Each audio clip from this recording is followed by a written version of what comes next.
திருவள்ளூர் மாவட்டத்தில் திருவூர் அப்படிங்கிற ஊரில் தான் இந்த கூட்டுறவு சங்கம் முதலாக துவக்கப்பட்டிருக்கிறது. துவக்கப்பட்டு மிக சிறப்பாக நடைபெற்றுக் கொண்டிருக்கிறது. நம்முடைய முன்னாள் முதல்வர் முத்தமிழறிஞர் டாக்டர் கலைஞர் அவர்கள் தான் முதல்ல தமிழ்நாட்டில் பொது விநியோக திட்டம் சிறப்பாக முதல்ல கொண்டு வந்து நடைமுறைப்படுத்தியவர் நம்முடைய மரியாதைக்குரிய மறைந்து மறையாமல் நம்முடைய நெஞ்சங்களில் இருக்கக்கூடிய நம்முடைய முத்தமிழறிஞர் டாக்டர் கலைஞர் அவர்கள். இந்த கூட்டுறவு என்பது இன்றைக்கு பல்வேறு வழிகளிலே தமிழ்நாட்டிலே பரவி இந்தியாவிற்கே ஒரு ரோல் மாடல் முதலமைச்சராக இருக்கக்கூடிய நம்முடைய முதல்வர் அண்ணன் தளபதி அவர்கள் பல்வேறு உதவிகளை இந்த மக்களுக்கு செய்து வருகிறார்கள் என்பதை உங்களுக்கு நான் நினைவுபடுத்த விரும்புகிறேன். முதல்ல ஆட்சிக்கு வர்றதுக்கு முன்னால தேர்தல் நேரத்தில் நம்முடைய முதலமைச்சர் சொன்னார்கள், ஆட்சிக்கு வந்தால் 40 கிராம் 5 பவுன் நகை நம்முடைய கூட்டுறவு சங்கத்தில் அடமானம் வச்சிருந்தா அதையெல்லாம் அந்த நகைக்கடை ரத்து பண்ணணும்னு சொன்னார். அப்படி ரத்து பண்ண தொகை எவ்வளவுன்னா 31/3/2021 வரை நிலுவையில் இருந்தது. அதற்காக தொகை ஒதுக்கீடு செய்து 6000 கோடியை தள்ளுபடி செய்த முதல்வர் தான் நம்முடைய முதலமைச்சர் என்பதை நான் நினைவுபடுத்த விரும்புகிறேன். அதே மாதிரி சுய உதவி குழுக்களுடைய கடனை ரத்து பண்றேன்னு சொன்னாங்க. அதுக்காக பார்த்தீங்கன்னா 2755.99 கோடி தள்ளுபடி செய்யப்பட்டிருக்கு சுய உதவி குழுக்கு. அதில் பயன்பெற்றவங்க எவ்வளோ பேர் அப்படின்னு கேட்டிங்கன்னா, அதாவது மகளிர் 10,56,298 பேர் பயன்பெற்றிருக்காங்க. குழு எவ்வளோன்னு கேட்டால் 1,01,897 குழுக்கள் பயன்பெற்றிருக்கிறார்கள் என்பதை நான் இந்த நேரத்தில் தெரிவித்துள்ளேன். பயிர்க்கடன், வட்டி இல்லாத கடன். பொதுவாக முதல்ல ஒரு சொசைட்டியில் கடன் வாங்கினா முதல்ல வட்டி கட்டணும். வட்டி கட்டி அதுக்கு கூட்டு வட்டி போட்டு கடனில் வாழ்ந்து கடன்லேயே கடைசி வரையிலும் கடனை கட்ட முடியாமல் நிறைய இறந்துருக்கிறாங்க. இதெல்லாம் பார்த்த கலைஞர் தான் முதல்ல கூட்டுறவு கடனை தள்ளுபடி பண்ண முதலமைச்சர் இந்தியாவில் நம்ம முதலமைச்சர் தான். 7000 கோடி தள்ளுபடி பண்ணார். அவருடைய மகனாக இருக்கின்ற நம்முடைய தமிழ்நாட்டுடைய இன்றைய முதலமைச்சர் அவர்கள் இது மாதிரி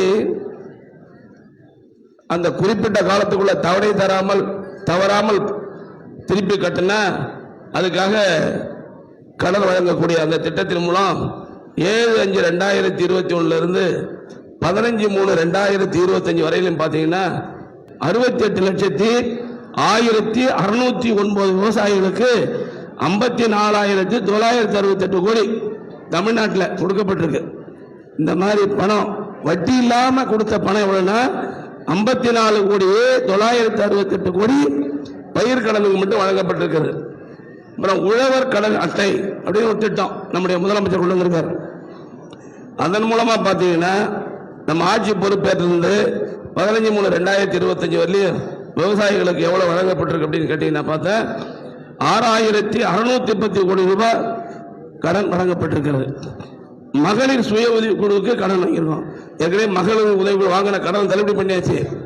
அதுக்கு பிறகு எவ்வளவு கடன் கொடுத்துருக்கோம் பார்த்தீங்கன்னா மொத்தம் குழு மட்டும் 1,99,209 குழு.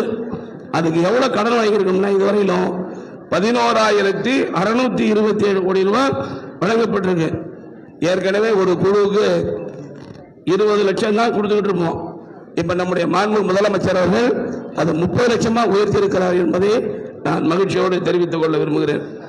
அப்புறம் பார்த்தீங்கன்னா கணவனை இழந்த கைம்பெண்கள், கல்யாணம் பண்ணவருக்கு மனைவி விட்டுறது, அது மாதிரி கணவனால் கைவிடப்பட்டவர்கள், இவங்களுக்கு எவ்வளவு லோன் கொடுத்துருக்கோம் அப்படின்னு பார்த்தீங்கன்னா இதுவரையிலும் 19,791 பேருக்கு இதுவரையிலும் வழங்கப்பட்டு, நான் தமிழ்நாடு முழுக்க சொல்றேன். மற்ற இதுக்கு எவ்வளவு பணம் கொடுத்துருக்கோம்னா 65 கோடி ரூபாய் இதுவரையே வழங்கப்பட்டிருக்கிறது. மாற்றுத்திறனாளிகளுக்கு இந்த அரசாங்கம் இதுவரையிலும் எவ்வளவு பேர் கொடுத்துருக்குன்னா 48,353 பேருக்கு 232 கோடி ரூபாய் தமிழ்நாட்டில் வழங்கப்பட்டிருக்கிறது. இதெல்லாம் எதை காட்டுகிறது என்றால் நம்முடைய தமிழ்நாட்டு முதலமைச்சர் அவர்கள் எப்படிப்பட்ட சேவைகளை செய்து கொண்டிருக்கிறார். இது மட்டும் இல்ல, தமிழ் மகள் திட்டம் அப்படின்னு ஒரு திட்டம் கொண்டு வந்திருக்கு. அதாவது பெண்கள் வளர்ந்தால்தான் ஒரு நாடு முன்னேறும் என்ற அடிப்படையில் மாதம் மகளிர் உரிமை தொகை 1000 ரூபாய் வரை கொடுத்துட்டு இருக்காரு. அது பார்த்தீங்கன்னா 1,16,00,000 பேருக்கு தமிழ்நாட்டில் கொடுக்குறோம். அதுக்காக நம்முடைய தமிழ்நாட்டில் 8,35,000 வங்கி கணக்குகள் தமிழ்நாட்டில் உருவாக்கப்பட்டிருக்கு. இந்த பணம் அவங்க இந்த பேங்க் போகிறதுக்கு நேரடியாக எல்லாத்தையும் கொடுக்க கூடாதுக்காக நம்முடைய மத்திய கூட்டுறவு கிளையின் மூலமாக துவக்கப்பட்டிருக்கு. அதாவது 8,35,000 கிளைகள் வங்கி கணக்குகள் தமிழ்நாட்டில் உருவாக்கப்பட்டிருக்கு. நாட்டுப்புற கலைஞர்கள், இந்த கிராமத்தில் நாடகம் நடிப்பாங்கல்ல, அந்த கலைஞர்களுக்கு 2018 பேருக்கு தமிழ்நாடு அளவில் 8.22 கோடி வரலையும் கடன் வழங்கப்பட்டிருக்கு. 2024 தான் இந்த திட்டத்தை நம்முடைய முதல்வர் துவக்கியிருக்காரு. 2024-25 2,447 பேருக்கு 11 கோடி ரூபாய். எவ்வளவு சாதாரண மக்களை கூட சிந்திக்கின்ற ஒரு முதலமைச்சர். சிறகுகள் சிறப்பு கடன் திட்டம் ஒரு திட்டம். அது யாருன்னா மாற்றுப்பாலினத்தினர். நம்ம வீட்டில் நம்ம பெத்த பிள்ளை, நம்ம பையன் +2 படிக்கிறவனே ஆம்பளை இருந்திருப்பான். கொஞ்ச நாளுக்கு பார்த்தீங்கன்னா அவனே அதாவது எல்லாம் பொம்பளை பிள்ளைங்களோட போகிறது வர்றது, அப்புறம் பார்த்தீங்கன்னா அறுவை சிகிச்சை செய்து மாற்றுப்பாலினத்தை மாறிடுறாரு. அதுக்காக வேண்டி நம்ம முதலமைச்சர் என்ன பண்ணியிருக்காருன்னா, ஒரு நபருக்கு 1 லட்சம் வரையில் குறைந்த வட்டியில் கொடுக்கிறார். அது பார்த்தீங்கன்னா எவ்வளோ பேர் இதுவரையும் 101 மாற்றுப்பாலினத்தவர்களுக்கு 84 லட்சம் ரூபாய் இதுவரையிலும் கடன் வழங்கப்பட்டிருக்கு. இது மட்டும் இல்லை, எல்லாரையும் பார்த்துட்டு கடைசியில் தாழ்த்தப்பட்ட மக்கள், பட்டியலினத்து மக்கள், மலைவாழ் மக்களுக்கு அவர்களும் தொழில் செய்ய வேண்டும் என்பதற்காக நம்முடைய முதலமைச்சர்கள் பல்வேறு திட்டங்களை கொண்டு வந்திருக்கார். அதாவது எல்லாரும் படிக்க வைக்கிறார். படிக்கிற பிள்ளைங்களுக்கு காலையில் உணவு கொடுக்கிறார். நம்ம பெண்கள் கல்லூரியில் படித்தா 1000 ரூபா கொடுக்கிறார். தம்பிங்க படித்தா 1000 ரூபா கொடுக்கிறார். எல்லாத்தையும் கொடுத்துட்டு இந்த சமுதாய மக்களும் முன்னேறதுக்காக இங்கே மட்டும் இல்லை, இவர்கள்லாம் வெளிநாடுகளில் போய் படிக்கிறதுக்கு, லண்டன் அமெரிக்காவில் போய் படிக்கிறதுக்கு 30 லட்சம் வரையிலும் கொடுக்கிறார். 30 லட்சம் கொடுத்து அந்த மக்களும் முன்னேறணும் படிக்க வைக்கிறார். படிக்க வைக்கிறது மட்டும் இல்லை, எங்க பிள்ளைங்களும் தொழில் செய்யணும்.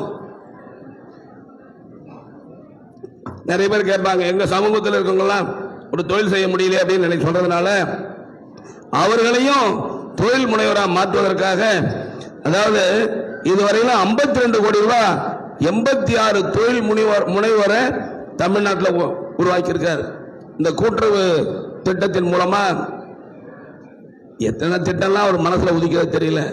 வீட்டில் இருக்க நடக்க முடியாதவங்க, சுகரால காலை கட் பண்ணி அறுவை சிகிச்சை நடக்க முடியாதவங்க, வயதானவங்களுக்கு வீட்டுக்கே கொண்டு போய் அரிசி, பருப்பு, எண்ணெய், சக்கரெல்லாம் கொடுக்கக்கூடிய தாய்மானவர் திட்டத்தை கொண்டு வந்திருக்காரு.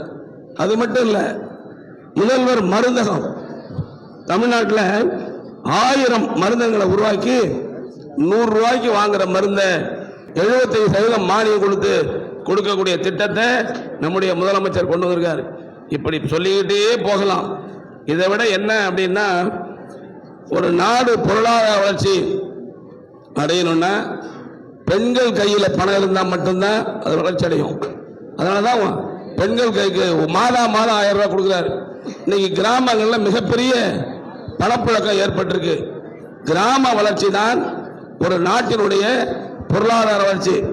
இன்னைக்கு இந்தியாவில் பார்த்தீங்கன்னா தமிழ்நாடு தான் பொருளாதாரத்தில் 11.92% இந்தியாவிற்கே முன்னோடி மாநிலமா பொருளாதார வளர்ச்சி ஏற்பட்டிருக்கு.